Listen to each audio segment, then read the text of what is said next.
Hello students, welcome to the PND coaching classes learn easily and smartly. तो आज हम पढ़ने वाले हैं यूनिफिकेशन ऑफ फोर्सेस। तो बेसिकली स्टूडेंट्स, ये यूनिफिकेशन का मतलब होता है कि एक करना, यानी कि सारे जो फंडामेंटल फोर्सेस हमने पढ़े थे, ओके, उन सारे फंडामेंटल फोर्सेस को एक करना। ओके स्टूडेंट्स, तो सीधी सी बात है स्टूडेंट्स कि सारे फंडामेंटल फोर्सेस को एक करना तो पॉसिबल नहीं होगा। तो यहाँ पे जो यूनिफिकेशन ऑफ फोर्सेस का मतलब ये है कि जितने भी टाइप के आपने फंडामेंटल फोर्सेस पढ़े हैं, जैसे कि ग्रेविटेशनल फोर्स हो गया, इलेक्ट्रोमैग्नेटिक फोर्स हो गया, स्ट्रॉन्ग न्यूक्लियर फोर्स हो गया एंड वीक न्यूक्लियर फोर्स हो गया, इनके बीच में कोई ना कोई रिलेशनशिप होना चाहिए। तो उसी को बोला गया है यूनिफिकेशन ऑफ फोर्सेस, यानी कि एक फोर्स से हम इजिली दूसरे फोर्स में जा सकें, उनके बीच में कोई रिलेशन या फिर फॉर्मूला होना चाहिए। तो चलिए स्टार्ट करते हैं इस लेक्चर को एंड समझते हैं इन डेप्थ में। तो स्टूडेंट्स, जो सबसे बड़ी जो इन्वेंशन थी, क्वेस्ट थी फिजिसिस्ट की, वो ये थी कि उन्होंने सारे फंडामेंटल बेसिक फोर्सेस को यूनिफाई कर दिया था। Okay, unification of various kind of forces, यानी कि इसका मतलब ही होता है कि उन्होंने बहुत सारे फोर्सेस के बीच में रिलेशनशिप फाउंड कर लिए थे। ओके स्टूडेंट्स, तो यहाँ पे बहुत सारे इफेक्ट हैं जो कि साइंटिस्ट के थ्रू बनाए गए हैं time to time, and basically physics के बहुत सारे फील्ड्स के बीच में एंड अलग अलग फोर्सेस के बीच में उन्होंने यूनिफिकेशन को जस्टिफाई किए, यानी कि बेसिकली अलग अलग चीजों के बीच में रिलेशनशिप फाइंड करके इस पूरे फिजिक्स को इजी बना दिए। ओके स्टूडेंट्स, तो बेसिकली यही है स्टूडेंट्स यूनिफिकेशन ऑफ फोर्सेस, यानी कि अलग अलग फोर्सेस के बीच में रिलेशनशिप फाइंड करना या अलग अलग फिजिकल क्वांटिटीज के बीच में रिलेशनशिप फाइंड करना, एस्टेब्लिश करना।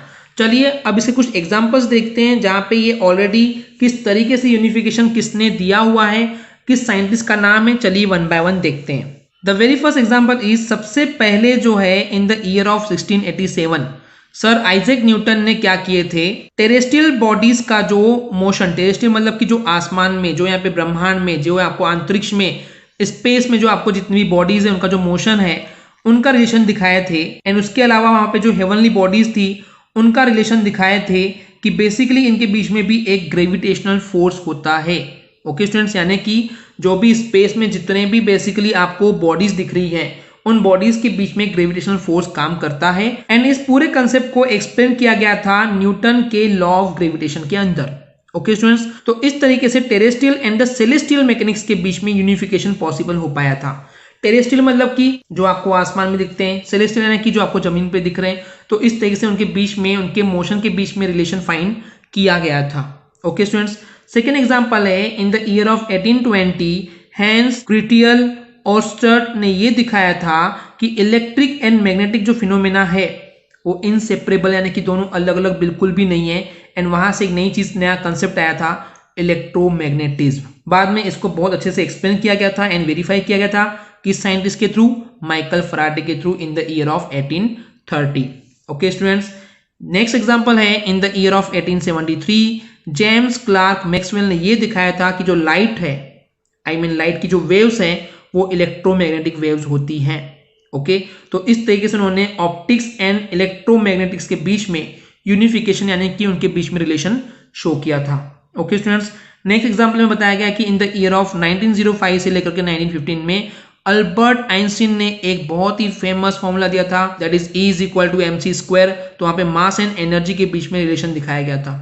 ओके स्टूडेंट्स, तो इस तरीके से किसी भी स्पेस में जो मोशन है उसको यूनिफाई किया गया था with the time and the gravitation की थ्योरी के साथ, यानी कि बहुत सारी चीजें उन्होंने आपस में ज्वाइन करके उनको यूनिफिकेशन फॉर्म दिया था। Okay, and the last example is in the year of 1979 Abdus सलाम, ग्लेशो एंड स्टीवन वेनबर्ग, ये बहुत सारे साइंटिस्ट ने प्रेडिक्ट किए थे कि जो इलेक्ट्रोमैग्नेटिक फोर्स है एंड जो वीक न्यूक्लियर फोर्स है, इनका भी यूनिफिकेशन किया जा सकता है, इनके बीच में भी कुछ ना कुछ रिलेशन है।